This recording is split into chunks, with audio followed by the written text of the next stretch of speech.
Good morning. सो कल के दिन में we have seen that something, I mean, very basic details about electrovalent bonds, yeah, ionic bonds. How do they form? How do they take? How their formation takes place? ठीक है. So the very first part was formation of cation, ionization energy requirement from free gaseous atom, basically free, alone and aloof atom, which is possible primarily in gaseous state. Similarly, electron affinity, gain of electron in order to form anion, again in aloof alone atom, which is again possible in gaseous state only. And then there is interaction between cation and anion.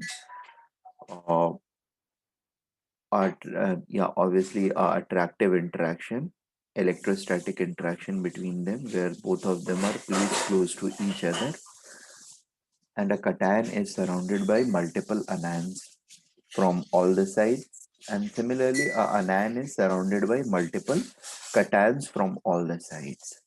ठीक है. This creates a three-dimensional regular arrangement, a regular three-dimensional arrangement which keeps on repeating. ठीक है. And that repeating arrangement is known as lattice. During formation of lattice, the energy which has been released when the positive and negative charges are coming together and stacking up, the energy thus released is known as lattice energy. Okay. Sorry, lattice formation energy. The energy is getting released, and when we actually, once the lattice is formed, and when we supply same amount of energy, we can separate all the ions in isolated single ions. ठीक है. अच्छा, अभी एक question मेरा छोटा सा.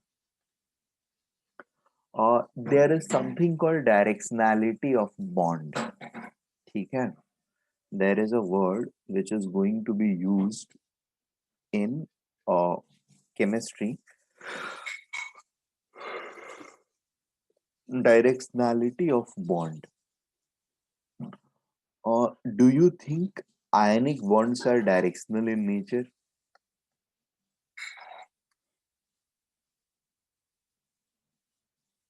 ये atom इधर से भी एक एटम से जुड़ा हुआ है, इधर से भी, इधर से भी, इधर से भी. सिमिलरली ये वाला इधर, इधर, इधर, हर तरफ से जुड़ा हुआ है. So, can we think, or do you guys, or can we think that this ionic bonding three-dimensional lattice is directional in nature? Directional का मतलब क्या होता है?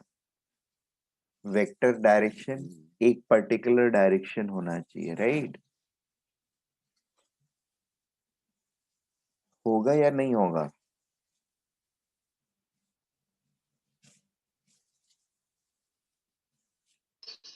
Yes sir. क्या यस सर? हाँ होगा कि नहीं होगा? डायरेक्शन होगा सर. कैसे डायरेक्शन होगा? सर. कैसे डायरेक्शन होगा? किधर डायरेक्शन है इसका?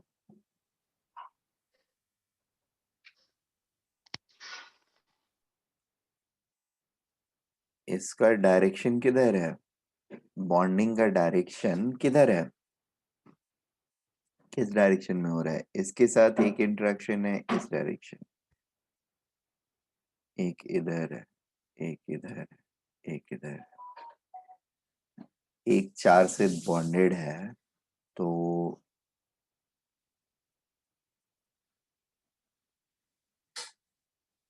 नंबर वन चीज ये है. दूसरी चीज ये होती है, जैसे कटायन हमारा फॉर्म हुआ, ठीक है, ये एक कटायन है. डायरेक्शनैलिटी का मतलब बेसिकली क्या होता है वो भी थोड़ा सा और समझ लो. then probably you might change your answer. ये मेरा कटायन है, ठीक है, इसने एक इलेक्ट्रॉन लूज कर दिए हैं और जिसकी वजह से इसके ऊपर एक पॉजिटिव चार्ज आ गया है, ठीक है, एक एक्स्ट्रा पॉजिटिव चार्ज हो गया है। और दूसरी तरफ एक अनायन है जिसने एक एक्स्ट्रा इलेक्ट्रॉन गेन कर लिया है, ठीक है, जिसकी वजह से 2 4 6 7 इसके ऊपर एक निगेटिव चार्ज आ गया है और दोनों एक दूसरे के क्लोज आ गए हैं, ठीक है। अब क्लोज ये इस डायरेक्शन में भी आ सकते हैं और थोड़ा सा रोटेट हो करके भी दोनों एक दूसरे के क्लोज आ सकते हैं, कोई फर्क नहीं पड़ता है कि फर्क पड़ेगा। एक पॉजिटिवली चार्ज्ड बॉल दूसरे निगेटिवली चार्ज्ड बॉल के क्लोज जरूरी थोड़ी है कि इसी डायरेक्शन में आए, इट मे रोटेट और यहां से ये दोनों एक दूसरे के क्लोज आए bye rotating somewhat. Is it possible? Not possible. जैसे इनके पॉइंट्स को मार्क कर लेते हैं, पॉइंट नंबर 1 यहां से अभी इंटरेक्ट कर रही है ना, पॉइंट नंबर 1 1 2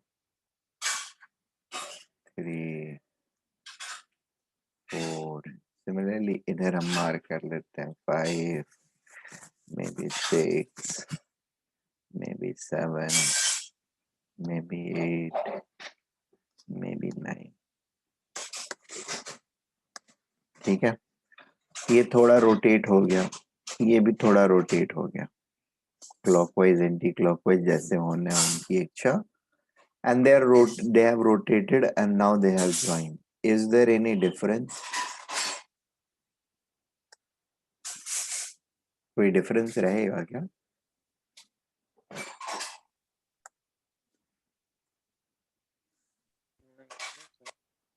हाँ, नहीं रहेगा।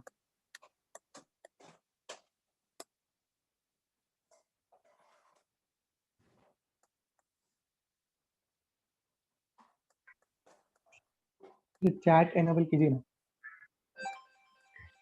हाँ, एक सेकंड।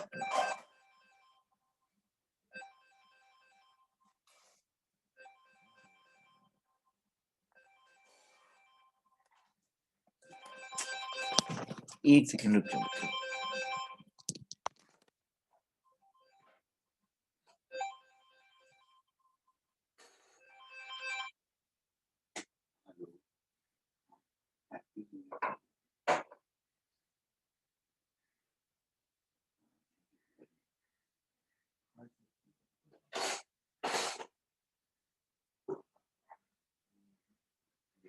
ले रहे हैं,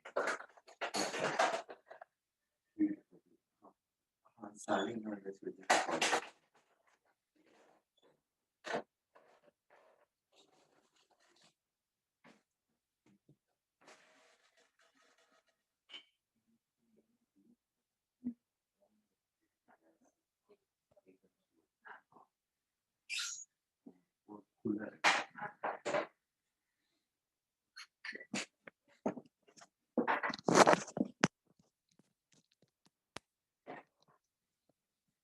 हेलो, हाँ, so what I'm trying to convey to you guys, it doesn't matter whether it is interacting from point number 1 and point number 5, or is it interacting point number 1 and point number 6 on the atom, or point number 1 or point number 8 on the atom. These all directions are exactly the same, and there is no exactly any difference in between them, ठीक है।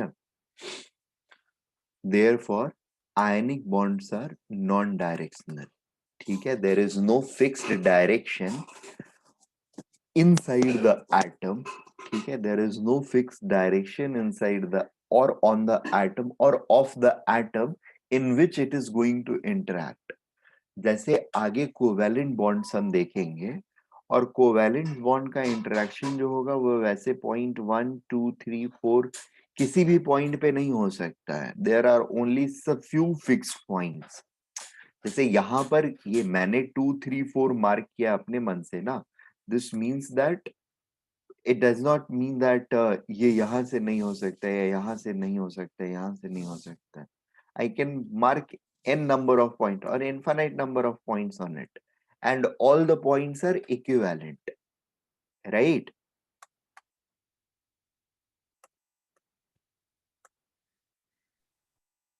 ये बात समझ में आ रही है हम लोगों को? Yes sir. So एक ये पॉइंट लिख लेते हैं. All the points on all the points के बदले all the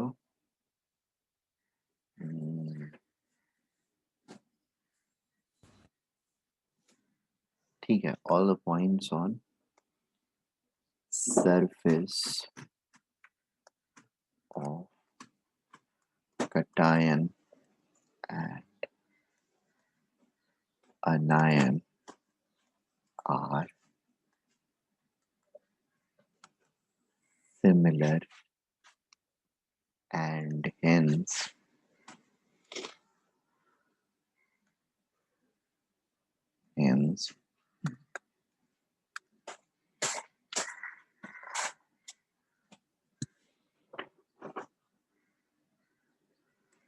are not similar, are equivalent.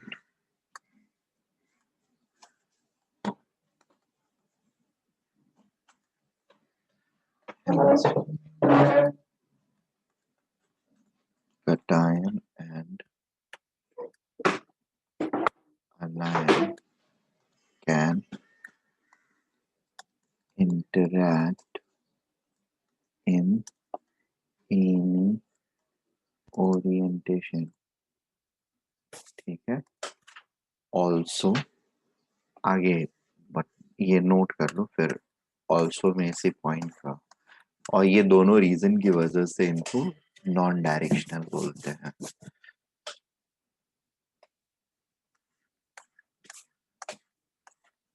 Just a second.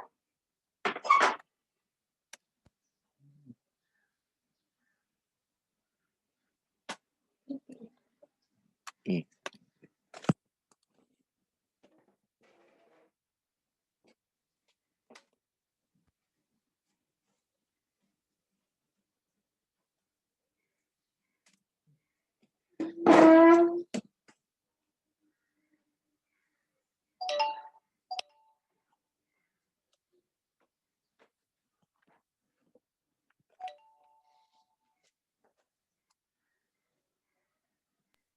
Sir थोड़ा ऊपर कीजिए ना.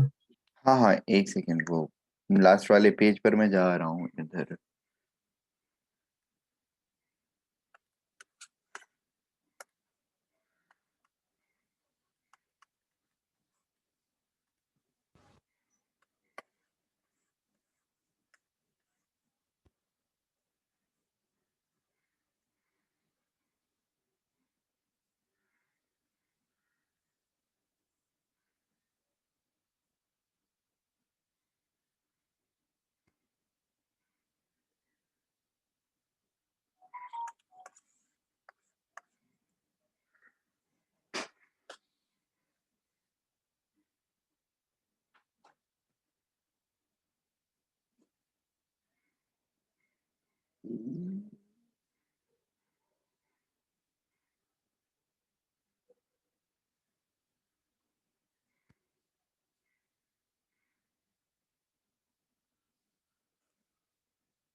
Noted.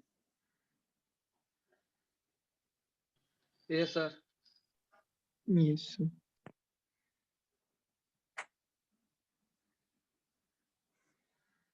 Okay.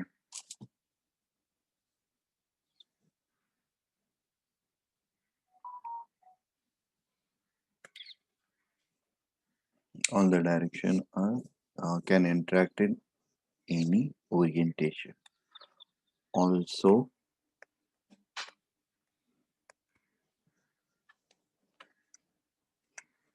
a cation is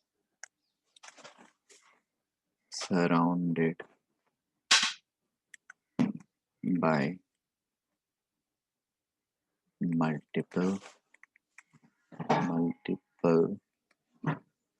ions from different sides,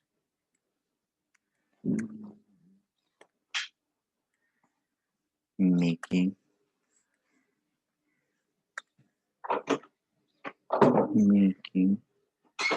no distinction of direction.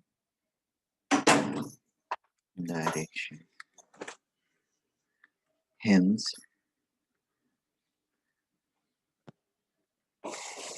electrovalent bonds are considered non-directional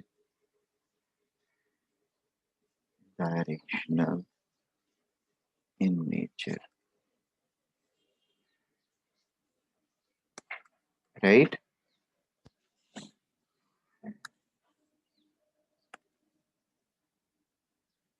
Yes, And sir. ionic bonds are non-directional in nature. ठीक है.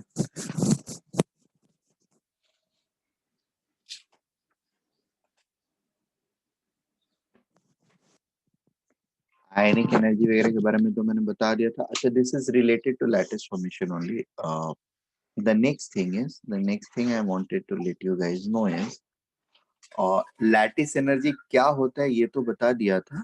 How to calculate it, ठीक है, that is something which we have to discuss. ठीक है ना. So there is something called as Born Haber cycle. ठीक है.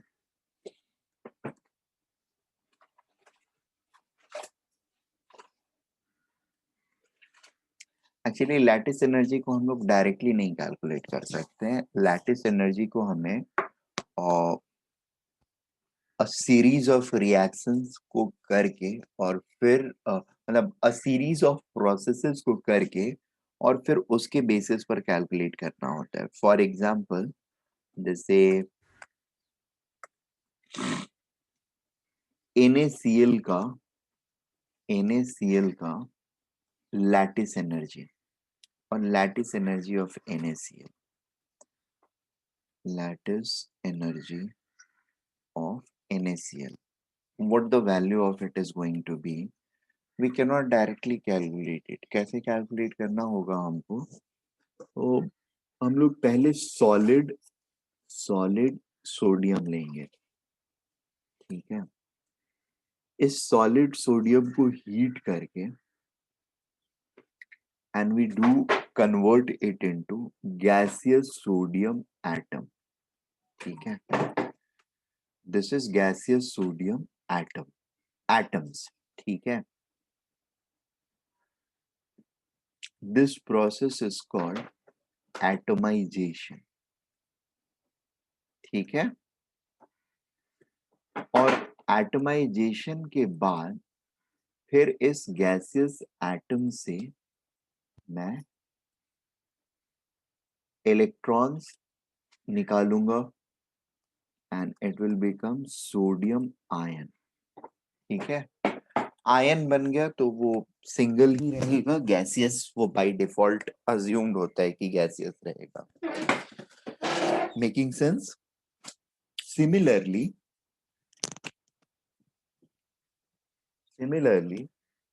Chlorine का भी गैसियस क्लोरीन, सॉरी, पहले तो क्लोरीन तो गैस होता ही है, लेकिन उसको भी एटमाइज करना पड़ेगा हमको. We need to break calcium molecule into calcium, sorry, calcium बोल रहा हूँ, chlorine molecule into chlorine atoms.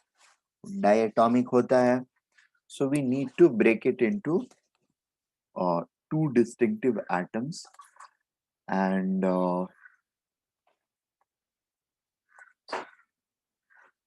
hmm,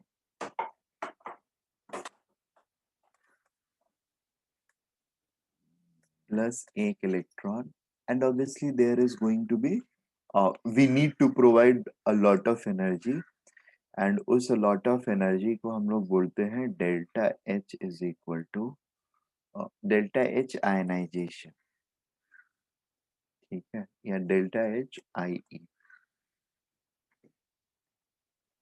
delta H मैं वर्ड यूज कर रहा हूँ, अभी आप लोगों को बताया नहीं है, so don't bother about it.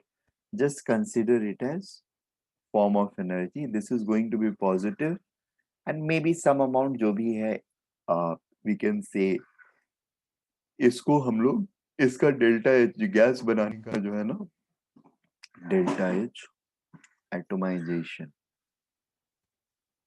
ठीक है, is equal two plus x1, this is plus x2. ठीक है,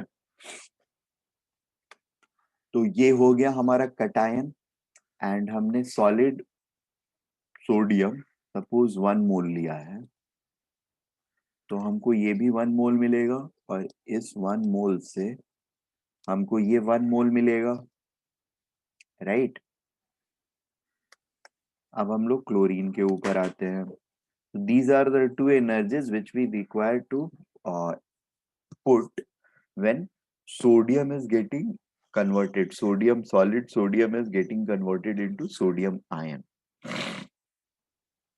Next thing is we have to take 0.5 moles of Cl2.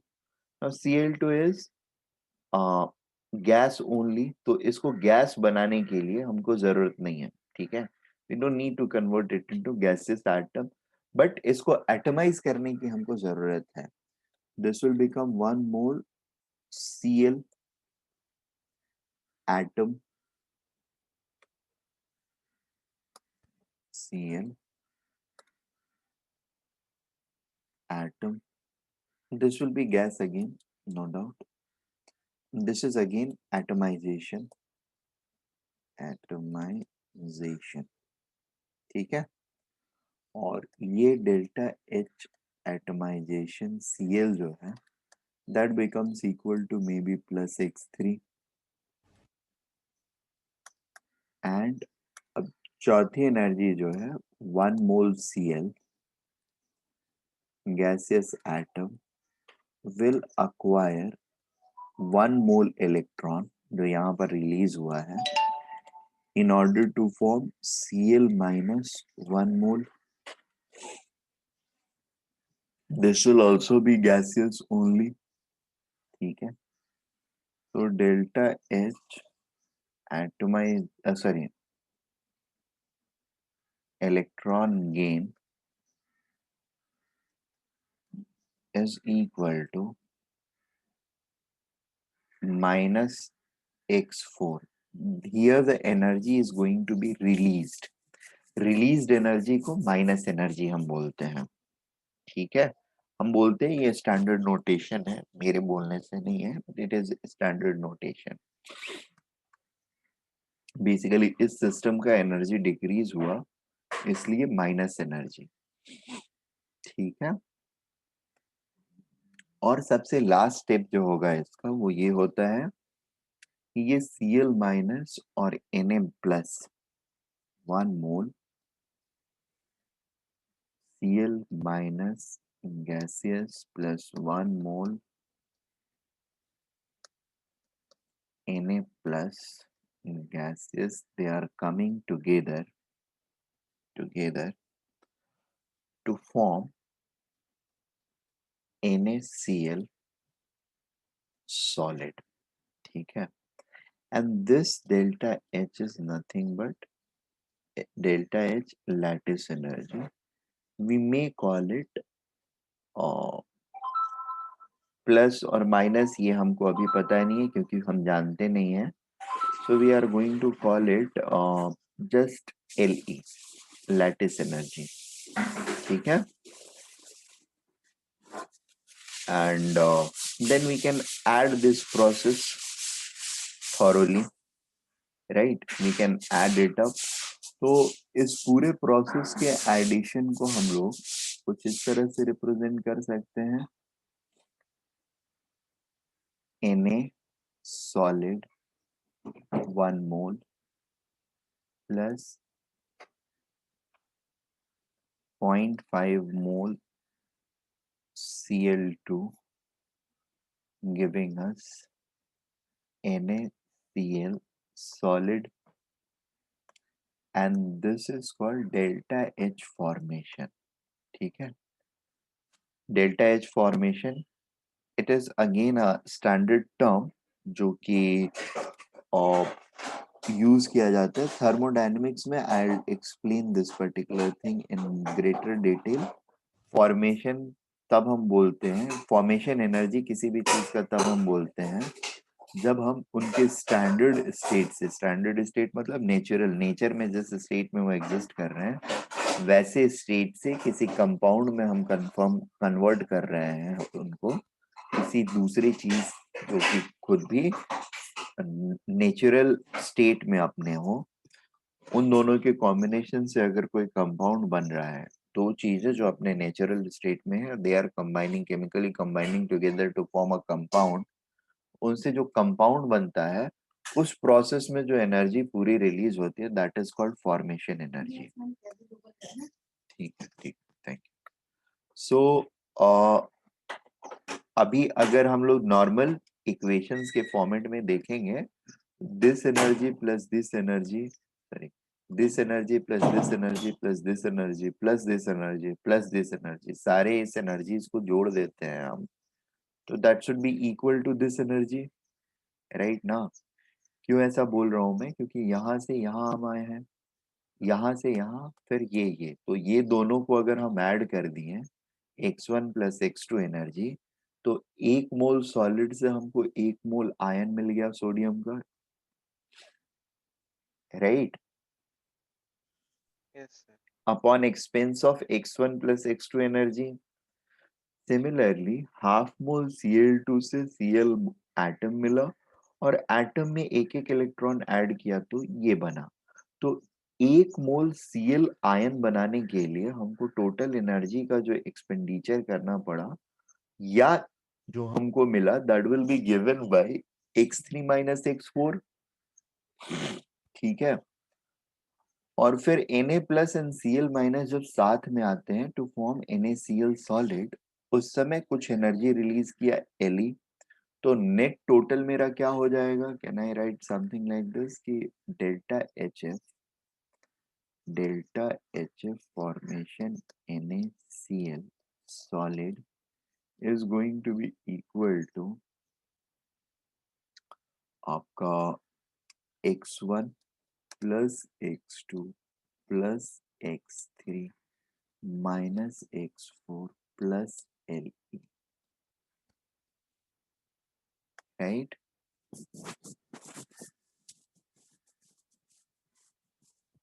Hello,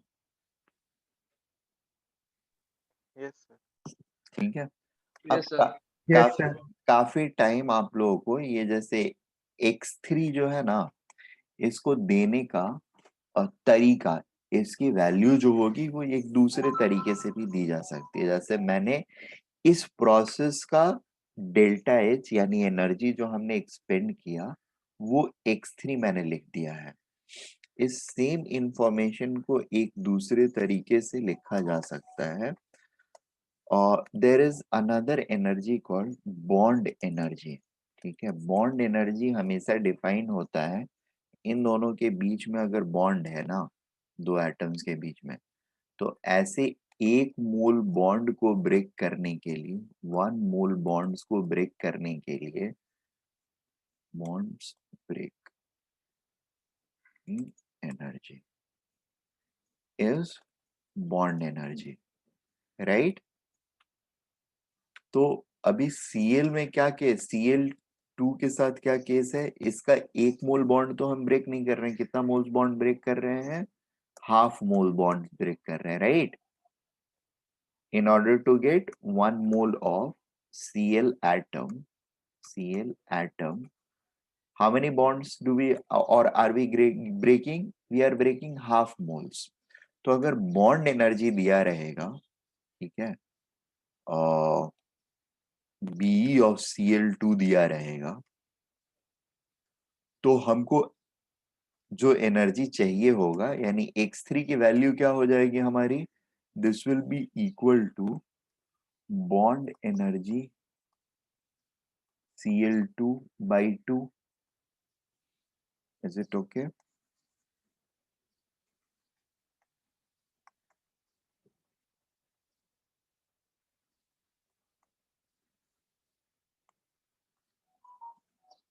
Am I making sense?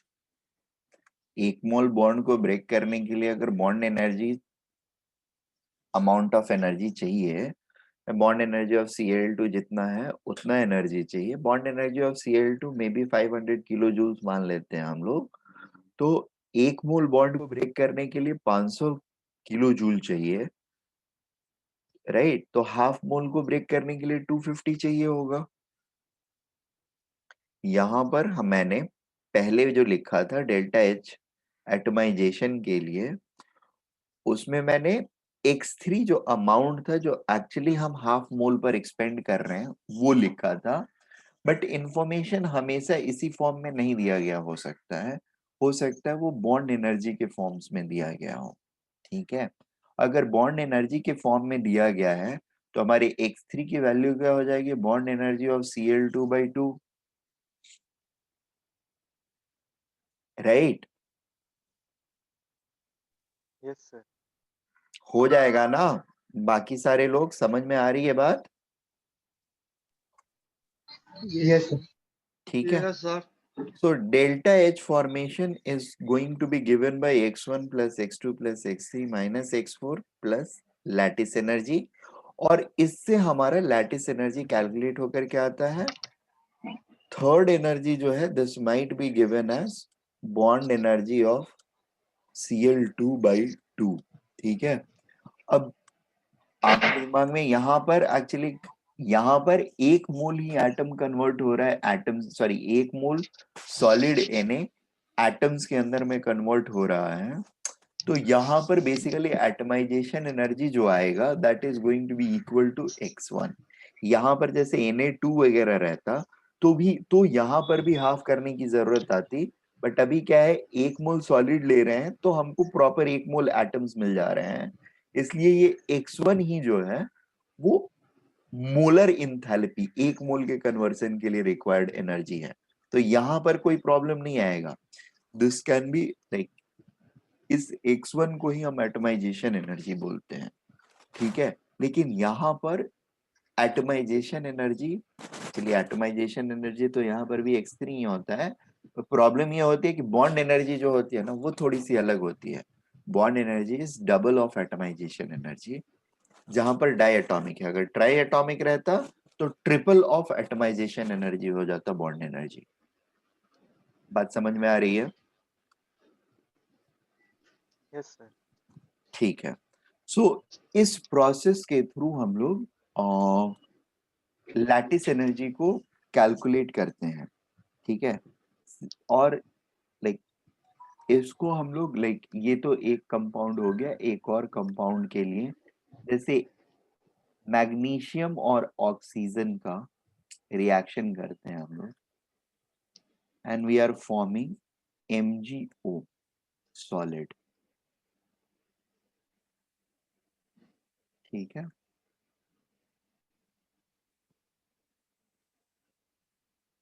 So how the things can be represented? Let me go to next new page.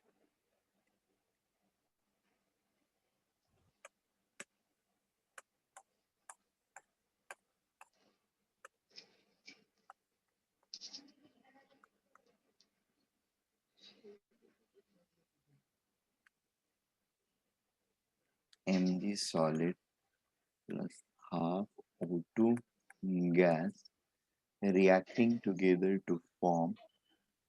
Hello sir. Hello, बोलो। Sir वो last page का एक बार zoom out कीजिए ना, मैं screenshot ले लेता हूँ।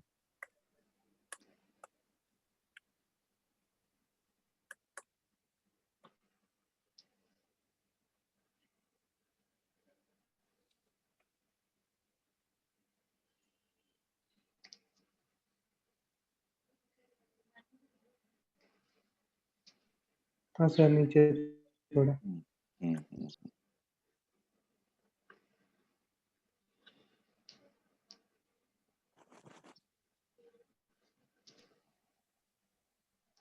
हाँ sir.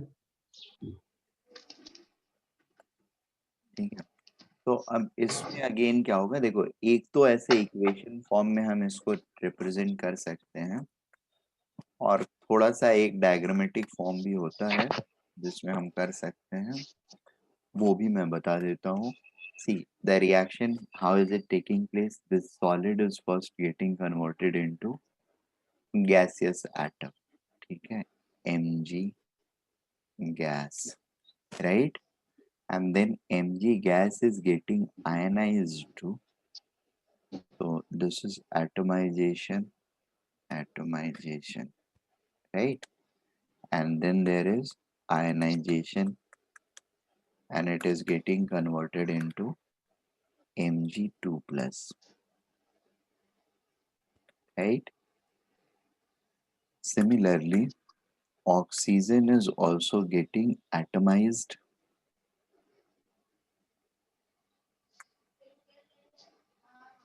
and it is getting converted to O gas 1 mole. Then it is getting it is gaining electron gain, doing electron gain, ठीक है, to form O2 minus. Once these two things are getting formed, they are reacting together to form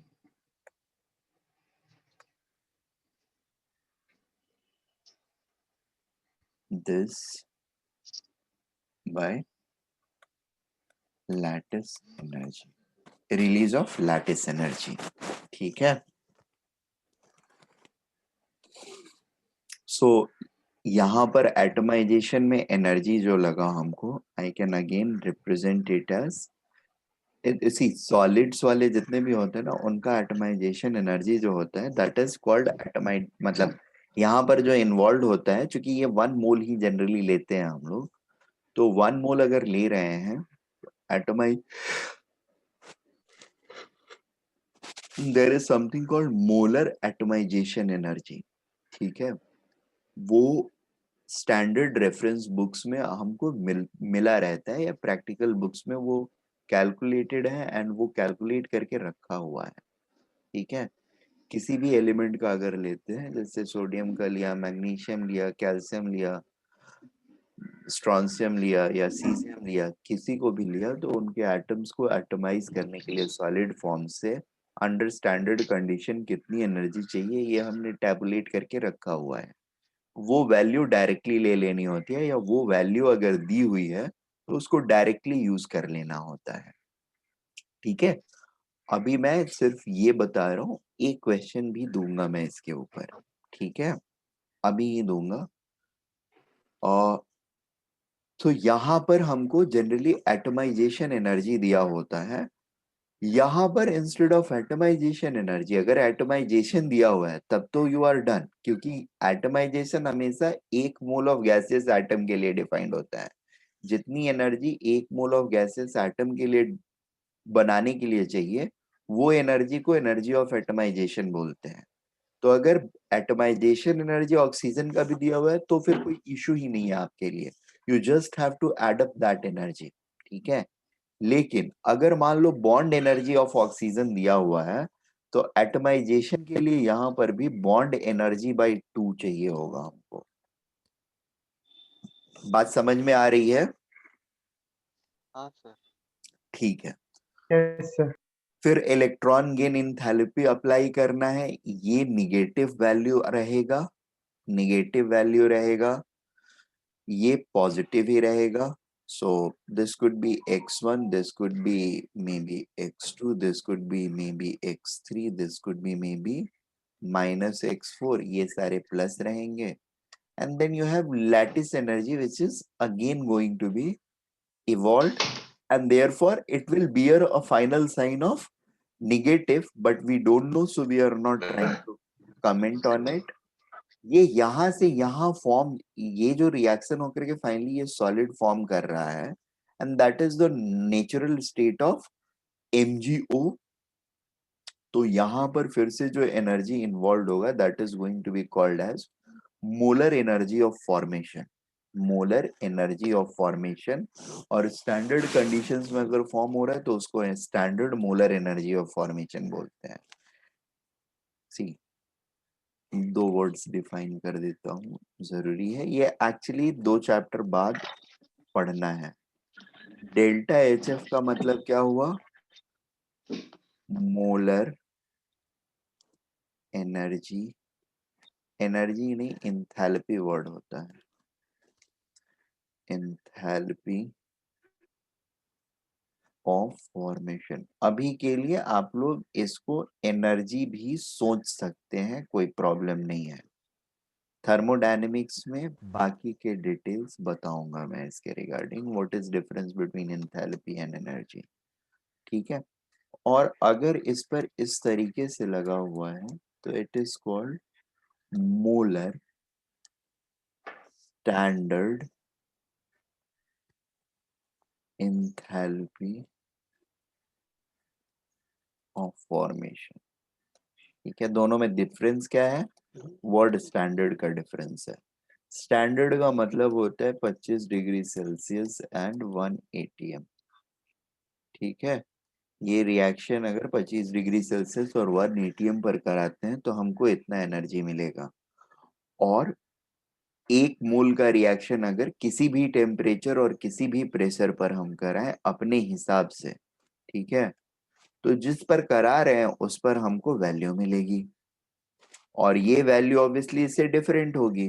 अब कोई काम अगर हम 70 degree Celsius temperature पर करेंगे, 25 degree Celsius पर करने पर जितना ये एनर्जी मिल रहा है उतना ही एनर्जी वहां पर मिलेगा, जरूरी थोड़ी है. कम या ज्यादा हो सकता है depending upon the nature of reaction. Am I making sense? बात समझ में आ रही है? हाँ sir. Yes, sir. Yes, sir. ठीक है ना. तो ये किसी भी कंडीशन में रिलीज्ड एनर्जी है, ये स्टैंडर्ड कंडीशन में रिलीज्ड एनर्जी है. इनके और इनके बीच में रिलेशनशिप रहता है. ये रिलेशनशिप जो होंगे क्वांटिटेटिव, ये हम लोग थर्मोडायनेमिक्स में पढ़ेंगे. सो डेल्टा HF जो होगा यहाँ पर, delta HF formation of MgO solid, ठीक है, that is going to be equal to what? Delta HF naught MgO. अभी हम लोग सारा काम स्टैंडर्ड पे कर लेते हैं, इजी रहेगा. It is going to be equal to atomization energy of Mg plus ionization energy of Mg, right? Delta H atomization Mg plus delta H ionization energy of Mg plus, अगर delta H atomization of O2 दिया हुआ है, well and good. अगर ये नहीं दिया हुआ है तो इसके बदले में क्या यूज करेंगे हम? Bond energy of O2 by 2. ठीक है. आइदर दिस टर्म और दिस टर्म. Yes, sir. ठीक है. इसके बाद तीसरा टर्म क्या है? Plus electron gain enthalpy delta H, electron affinity या इलेक्ट्रॉन गेन इंथैल्पी. ठीक है ना. EA या EG जो बोलना है आप बोल सकते हैं. this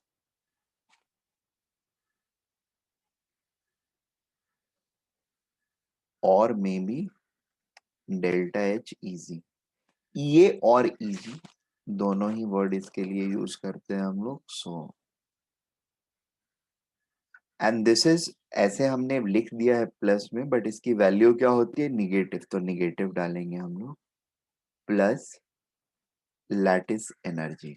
अब लैटिस एनर्जी भी प्लस लिख रहे हैं, बट ये प्लस नहीं होता है, ये माइनस होता है. ठीक है, बट हमको ये पता नहीं है ये व्हाट है अभी हमारे लिए, तो हमको लैटिस एनर्जी इससे निकालना है. Making sense?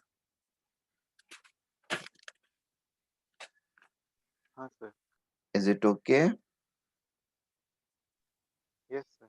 Yes sir. 0.6.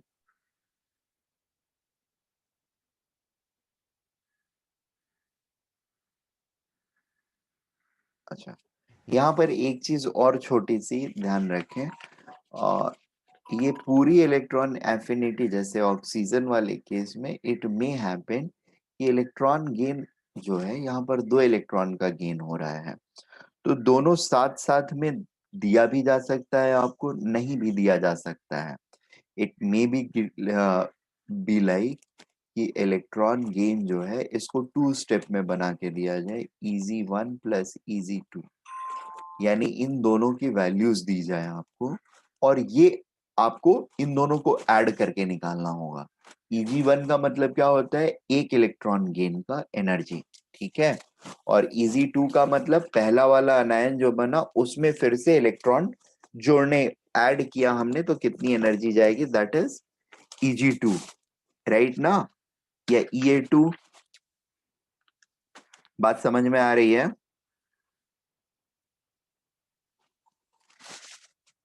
Yes. Okay. सो अभी मैं आप लोगों को थोड़े से डेटा देता हूं इसी साइकिल का, and kindly attempt it. Question.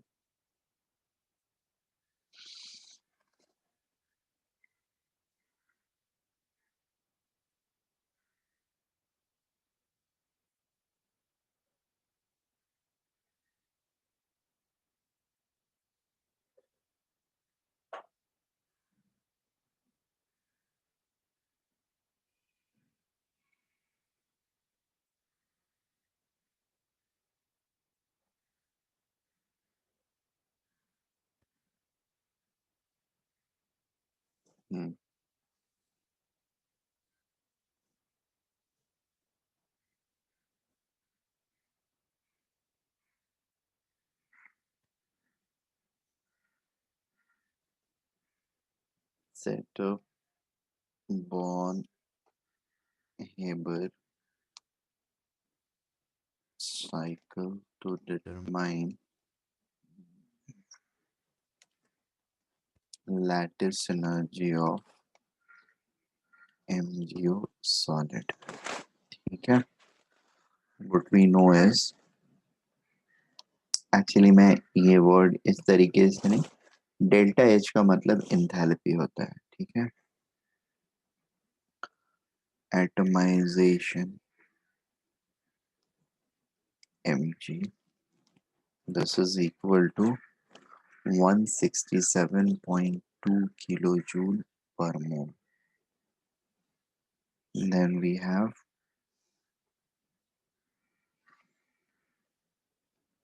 IE1 of Mg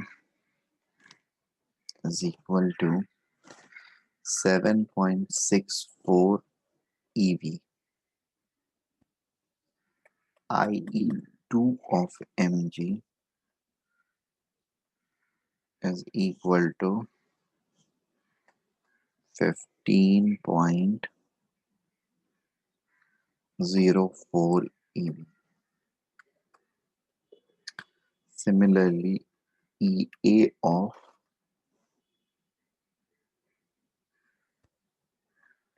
Cl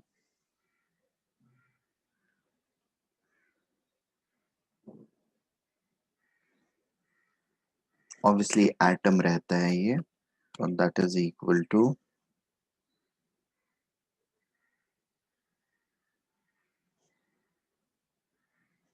3.7, अच्छा MgO दे दिया है मैंने, MgCl2 कर लेते हैं।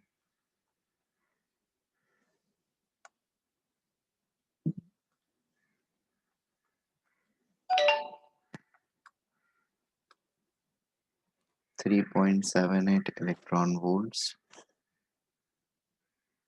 delta H atomization of Cl2 is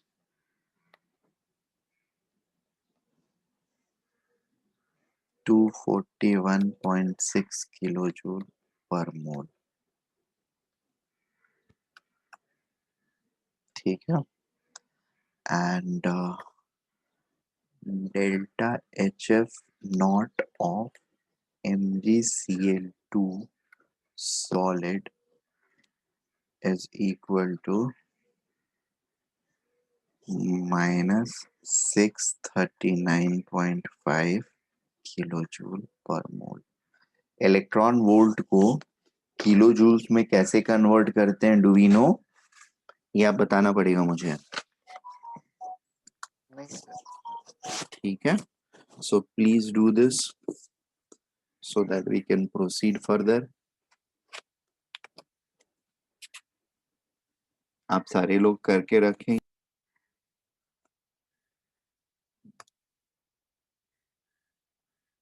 next page पर कर लेते हैं, करना हो रहा है।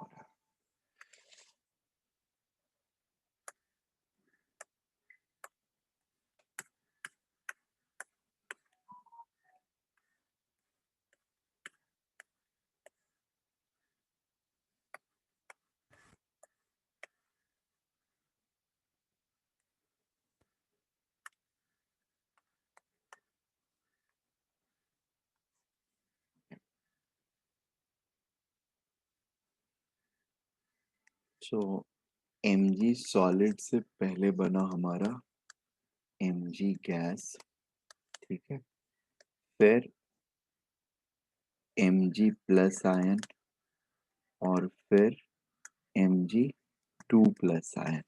ठीक है, इसकी एनर्जी कितनी दी हुई है?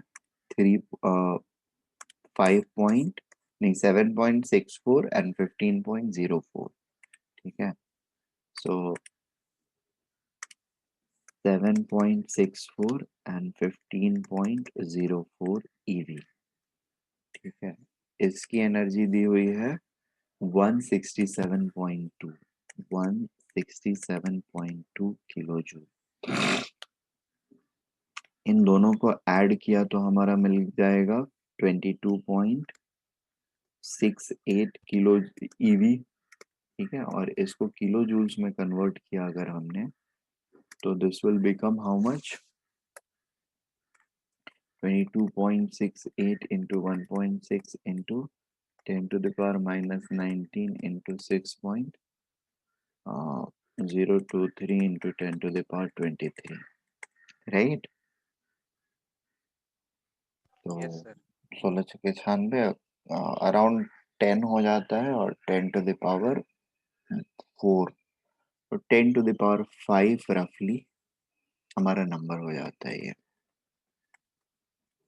ठीक है, मे बी 22.68 जो है वो थोड़ा सा कम हो जाएगा, so exact value will be kind of maybe this 22.68 into 1.6 into 6.023, so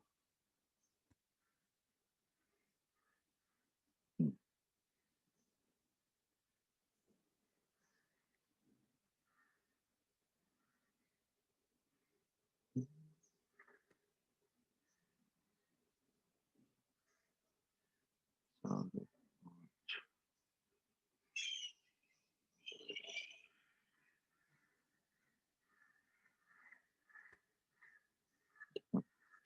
218.56 into 10 to the power 5 joule। ठीक है, दैट इज 21856 किलो जूल्स। आप लोग को भी यही वैल्यू आ रही है या कुछ गलत है?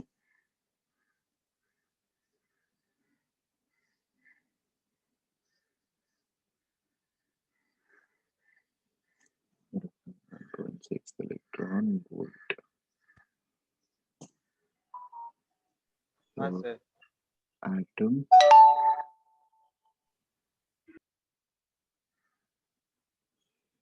पर मॉलिक्यूल पर एटम इतना हो रहा है 0.6, ये कितना जाएगा? 7.64 पे electron volt into 6.023, this much, 1300, ठीक है।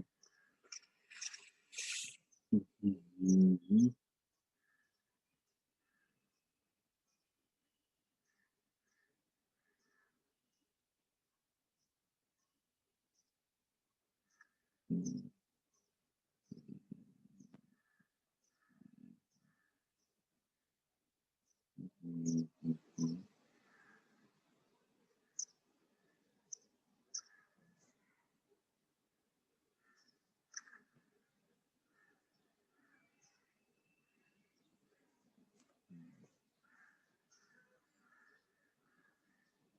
नहीं, आई थिंक थोड़ा सा कुछ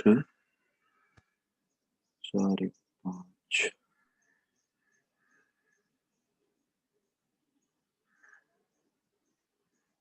नहीं, ये 5 नहीं होगा, ये 4 होगा। सॉरी, यहाँ पे मिस्टेक कर रहा था, मुझे वहीं गड़बड़ लग रहा था थोड़ा सा। ये इतना बड़ा नहीं होगा, और this is going to be 2185.6 kilo joule. ठीक है, दिस इज राइट वैल्यू।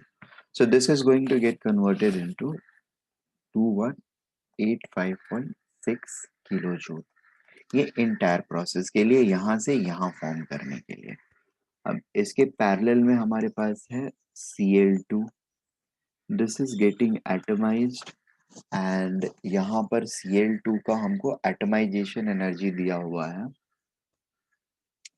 241.6। तो एटमाइजेशन एनर्जी के टाइम पर मैंने बताया था कि एटमाइजेशन का मतलब क्या होता है, एक मोल एटम्स निकालना। यहाँ पर हमको कितने मोल्स एटम निकलेंगे? 2 मोल। तो एटमाइजेशन एनर्जी अगर मेरी 241.6 दी हुई है, तो हमको एक्चुअली यहाँ पर कितना लेना होगा? 2 into 241.6, right, that is 483.2 kilo joule. Am I making sense? हाँ sir. And then we have to convert this entire thing into 2Cl minus gaseous atom। ठीक है, this will also be gaseous, ये gaseous ही रहेंगे, single single रहते हैं। So इस process में the energy which is getting released is this much, 3.78। So it will be minus 3.78, or 3.78 into 1.6 into 6.023 into 10,000. So this is going to be equal to minus 364.3 kilojoule, but this is for 1 mole, and we have to multiply it by 2 to make it minus 6 sorry 728 minus 728.6 kilojoules।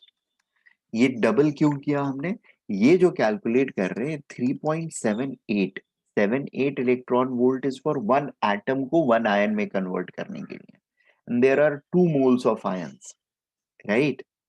तो 1 मोल के लिए हमने पहले निकाला, फिर उसके बाद उसको 2 से मल्टीप्लाई कर लिया। Making sense? और ये दोनों मिल करके फाइनली हमारा ये कंपाउंड फॉर्म कर रहे हैं। Am I right? Sorry. Yes, sir. This is MgCl2 solid और इसका डेल्टा H फॉर्मेशन जो है ये हमारा दिया हुआ है, कितना दिया हुआ है? That is equal to -639. -639.5. So -639.5 यहाँ से ये कंबाइन करके यहाँ पे पहुंच रहा है, ठीक है। इसमें लैटिस एनर्जी भी इन्वॉल्व है। Now we have to add up all these energies, ठीक है। So delta H formation which is equal to -639.5 is equal to सबसे पहले 167.2 प्लस 2185.6 प्लस यहाँ से 483.2 माइनस 728.6 प्लस लैटिस एनर्जी, ठीक है। And therefore lattice energy is equal to, इनको पहले ऐड कर लें अगर हम, so the value we are getting is 167.2 plus 2185.6 plus 483.2. This is this much minus 728.6. This is coming out to be 2107.4.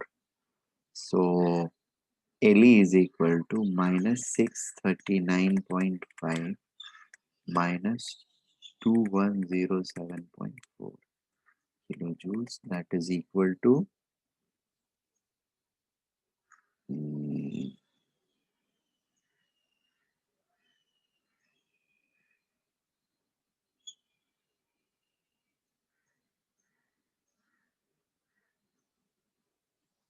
that's coming out to be minus 2746.9 kilojoule.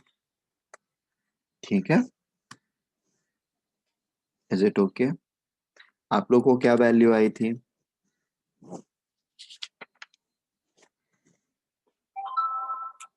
Hello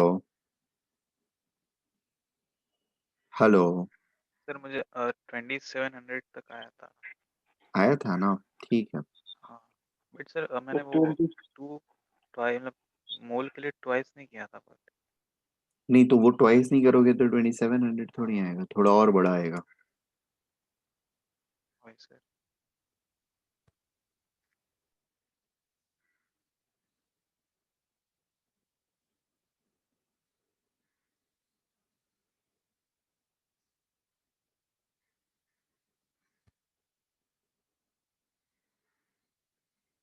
done sir. ठीक है,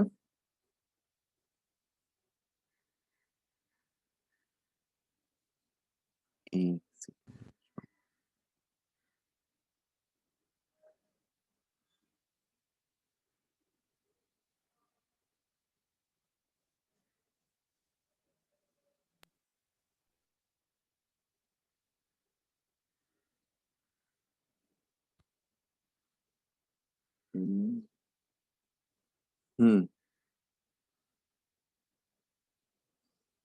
kind of calculated values भी जो है MgCl2 की, that is around 2522 kilo joule, ठीक है।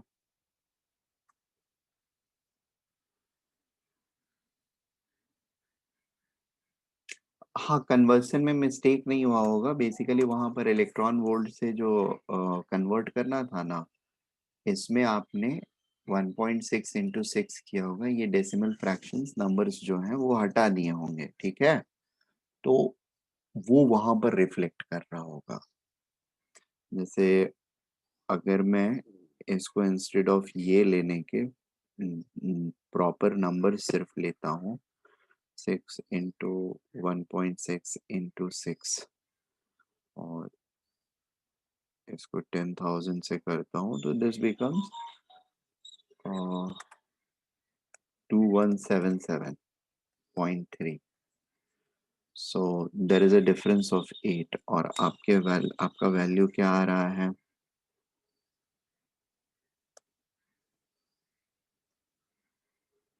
Hmm, 13. 7 तो कम यहाँ पर हो गया, हो जाएगा। I think it will come up, यहाँ पर भी सिमिलर फ्रैक्शंस कम हो जाएंगे। सो हाँ सर। दोनों चीजें मिला जुला करके you will get a value, then इस आपकी वैल्यू लगभग करेक्ट है। ठीक है, this is the correct value, कोई इशू नहीं है।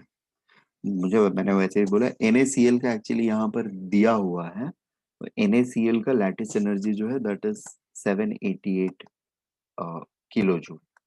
सो इसके डबल तो कम से कम हम एक्सपेक्ट कर सकते हैं, डबल से ज्यादा भी हो सकता है, साइज छोटा हो रहा है, ठीक है ना। So not to worry much.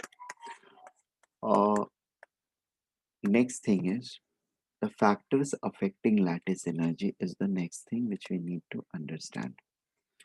Factors affecting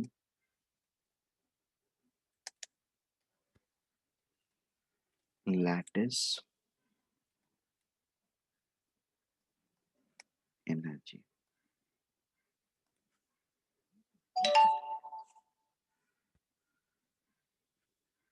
So sir lecture कब तक है? एक second, okay. So what I'm saying is lattice energy is primarily all about packing of, all about packing of cations and anions, and potential energy between charged entities is given by this equation. This shows that potential energy will be directly proportional to charge on ions. If we are going to increase the charge on ions, or if we have ions which are more charged, ठीक है, compared to less charged, so we can expect a greater lattice energy for those which are more charged compared to those which are less charged,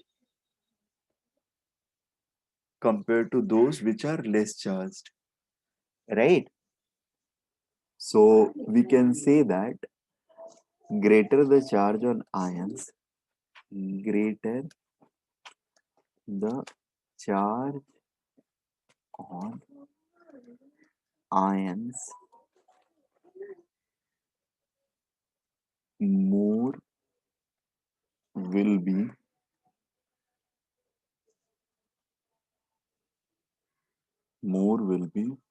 force of attraction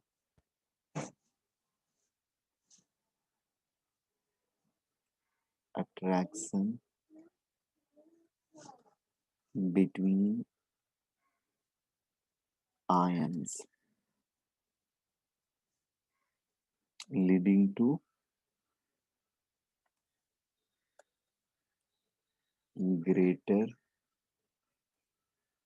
lattice energy.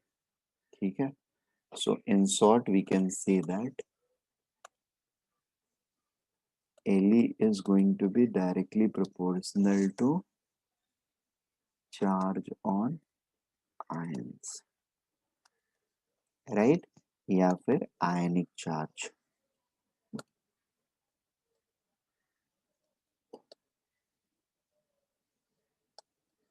right?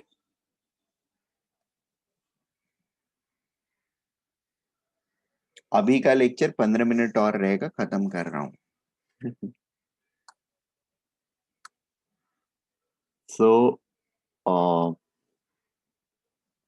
with this logic we can say that sodium fluoride will have lesser lattice energy compared to MgF2, right, which have lesser energy than AlF2, AlF3. Fine. Similarly, sodium oxide Na2O is going to have lesser energy than MgO, which in turn is going to have lesser energy than Al2O3. The charges on ions are increasing and therefore this is happening. ठीक है. Lithium fluoride is going to be lesser than Li2O, which is going to be lesser than Li3N. ठीक है. Am I making sense?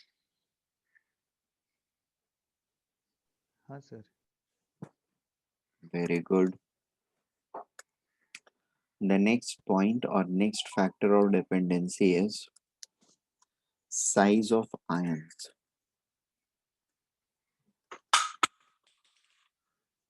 Size of ion के साथ कैसी dependency रहेगी?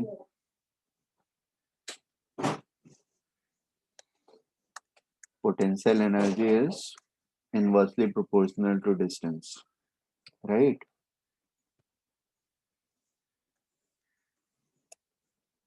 So we can say that larger the size of ions, smaller will be force of attraction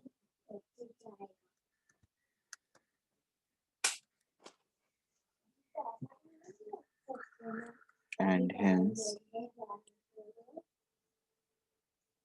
smaller will be lattice energy. Okay? That means lattice energy is going to be inversely proportional to ionic size, right? This means that lithium fluoride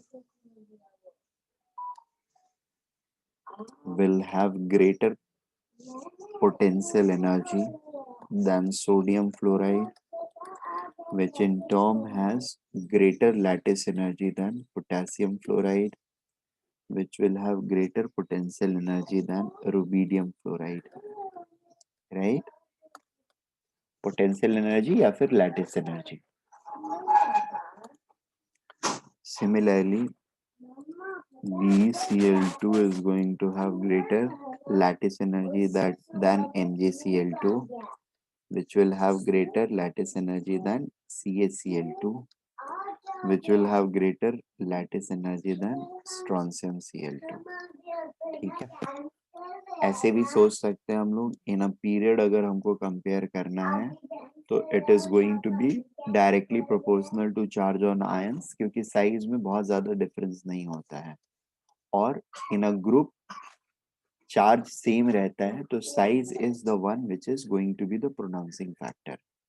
ठीक है, correlate कर सकते हैं हम लोग. Page 13 and then page 14.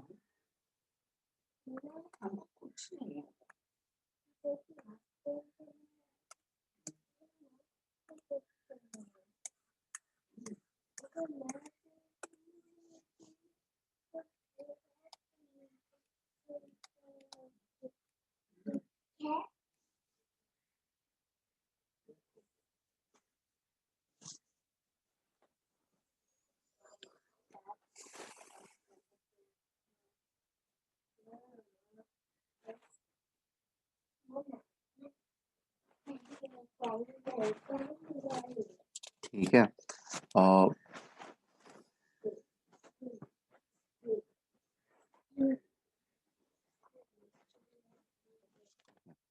तो यही दो प्राइमरी फैक्टर्स हैं जिनके ऊपर हमारा लैटिस एनर्जी जो है that is going to depend.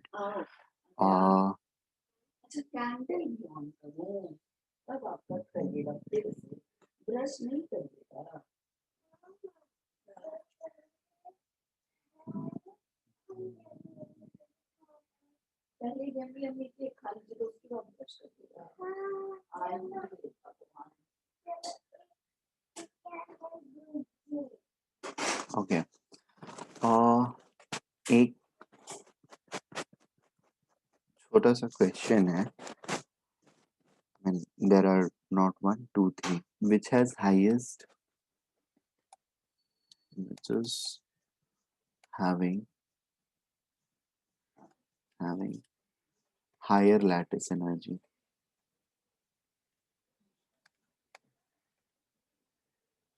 Higher lattice energy. ठीक है, और NaCl और MgO.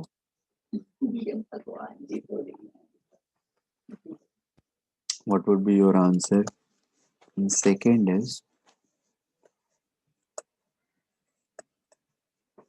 a hypothetical Rb plus ClBrI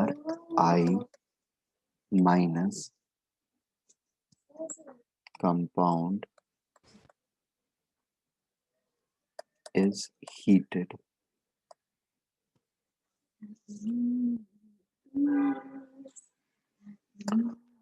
What among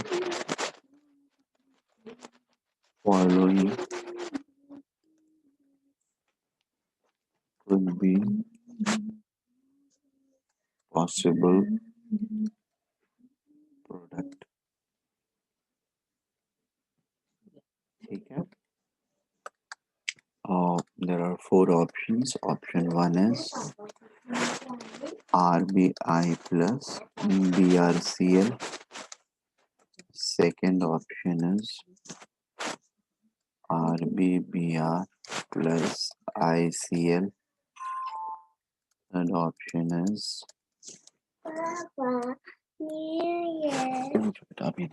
mouth away. I'll take it. Just 5 minutes. RBCl plus IBR. Fourth option.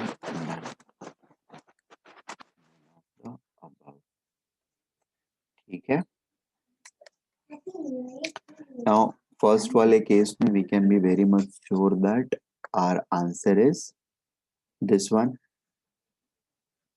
right? All the factors are favorable. High charge or greater charge, at least we can say. Greater ionic charge, ठीक है. Smaller ionic size, है ना. तो दोनों factor इसके favour में है, so no doubt MgO is going to have greater lattice energy and it is going to be greater by a good amount.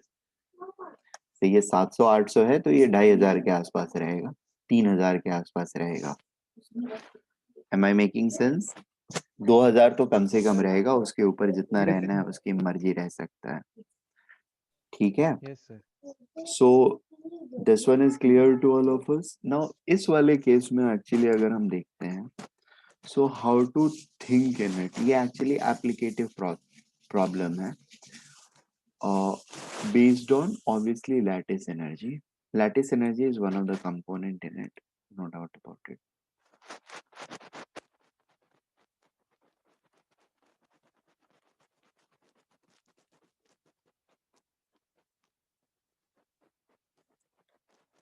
See, इन सारे कंपाउंड्स में ये 3 जो दिए हुए हैं, जो ऑप्शंस है हमारे पास, ये कंपाउंड और ये compound, which of them is having greatest lattice energy?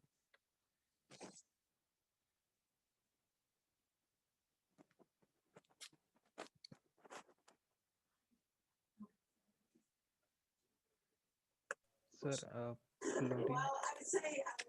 Sorry, Chlorine. rubidium chloride, Chlorine. हाँ, right now. Yes, sir. ठीक है, so this is going to have greatest lattice energy. जिसका greatest lattice energy हो, उसका formation ज्यादा favoured होएगा. ठीक है, क्योंकि एनर्जी ज्यादा रिलीज होएगी. Lattice energy is amount of energy released when the lattice is formed,